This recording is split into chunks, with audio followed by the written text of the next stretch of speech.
At the given point of time, the Earth receives energy from Sun at 4 calories per centimeter square per minute. Determine the number of photons received on the surface of the Earth per centimeter square per minute.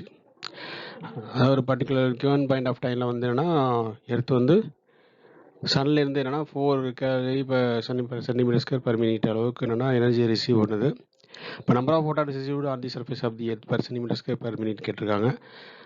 அங்கே என்ன இருக்கோ அதே தான் அங்கே இருக்குது உங்களுக்கு per centimetre square per மினிட்டுங்க தான் இங்கே கொடுத்துருக்காங்க. அப்போ மீட்டராக கன்வெர்ட் பண்ண வேண்டிய அவசியம் இல்லை, சென்டிமீட்டர் மீட்டராக கன்வெர்ட் பண்ண அவசியம் இல்லை, அது மினிட்டை வந்து செகண்டாக கன்வெர்ட் பண்ண வேண்டிய அவசியம் இல்லை. ஏன்னா வந்து கேட்டிருக்கிறது வந்து இப்போ சென்டிமீட்டர் ஸ்கொயர் பர் மினிட் தான் கேட்டிருக்காங்க. மீன் சன் வந்து என்னென்னா 5500 ஆங்ஸ்ட்ராம் கொடுத்துருக்காங்க. சரி வாங்க எப்படி பார்க்கலாம். ஸோ ஈக்குவல் என்னது 4 கலரி சென்டிமீட்டர் ஸ்கொயர் மினிட்டு. இப்போ என்னென்னா ஒன்றுனா கேலரி வந்து என்னென்னா உங்களுக்கு வந்து ஜூலாக மாற்றணும். 1 கலரி ஈக்குவல் டு என்னது 4.2 ஜூல்ஸ், ஓகேவா? ஸோ அப்போ ஏற்கனவே 4 இருக்குது, இங்கே கேலரி வந்து என்னது ஜூலாக மாற்றும் போது 4.2 ஜூல்ஸ் பர் சென்டிமீட்டர் ஸ்கொயர். இங்கே வந்து என்னென்னா இங்கே ஜூல்ஸ் வரும், joule centimetre per centimetre square minute inverse.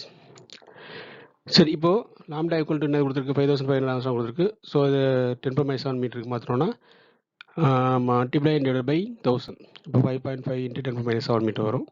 You have to find out n. So equal NH nu. எனக்கு நம்பர் ஆஃப் ஃபோட்டான்ஸ்கெல்லாம் என்ன இங்கே இன்க்ளூட் பண்ணியிருக்கோம். பர் சிங்கிள் ஃபோட்டானா ஈக்குவல் ஹெச் நியூ வரும், n நம்பர் ஆஃப் ஃபோட்டான்ஸ்னால் NH நியூ வரும். ஸோ நியூங்கிறது C/λ, ஸோ NH/λ வரும். நமக்கு என்னது என்ன வேணும். அப்போ n ஈக்குவல் டு என்னது E⁴/hc வரும். E என்ன உங்களுக்கு 4 × 4.2. இந்த மேலே இருக்க பார்த்தீங்கன்னா இங்கே போட்டிருக்க பார்த்தீங்களா, அதாவது கேலரி வந்து ஜூலில் மாற்றின பிறகு. அடுத்து லாம்டா என்னது 5.5 × 10⁻7, 5500 ஆம்ஸ்ட்ராங் வந்து இது மாதிரி மாற்றிருக்கோம். டிவைட் பை HC ரெண்டு மல்டிப்ளை பண்ணால் என்னன்னா இது வந்து என்னது HC மல்டிப்ளை பண்ணி அந்த வேல்யூ கிடைக்கும். ஹச்சுங்கிறது உங்களுக்கு தெரியும் 6.626 × 10⁻34.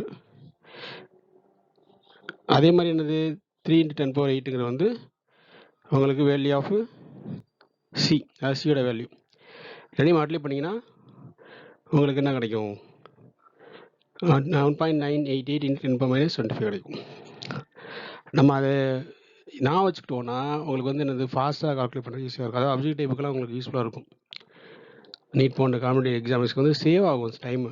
அதெல்லாம் வந்து என்னென்னா இந்த HC அப்புறம் √2mE அந்த வேல்யூலாம் இருக்குது பார்த்தீங்களா, அது E/m, அது மில்லிகன் ஆயில் ட்ராப்லேருந்து வரக்கூடிய E/m வேல்யூலாம் உங்களுக்கு ஸ்விக்கி சார்ஜ்னு கொடுத்தாலே அதை E/m யூஸ் பண்ண வேண்டியிருக்கும். அதெல்லாம் உங்களுக்கு வேல்யூ நான் வச்சுக்கிட்டு தான் யூஸ்ஃபுல்லாக இருக்கும். அதாவது எப்படி H வேல்யூ, C வேல்யூ, சியோட 3 × 10⁸ இதெல்லாம் நான் வச்சுருக்கோம். அதையும் நான் வச்சுக்கிட்டிங்கன்னா உங்களுக்கு வந்து அதை கால்குலேட் பண்ண எடுத்துக்கிற டைமும் சேவ் ஆகும். அதுதான்.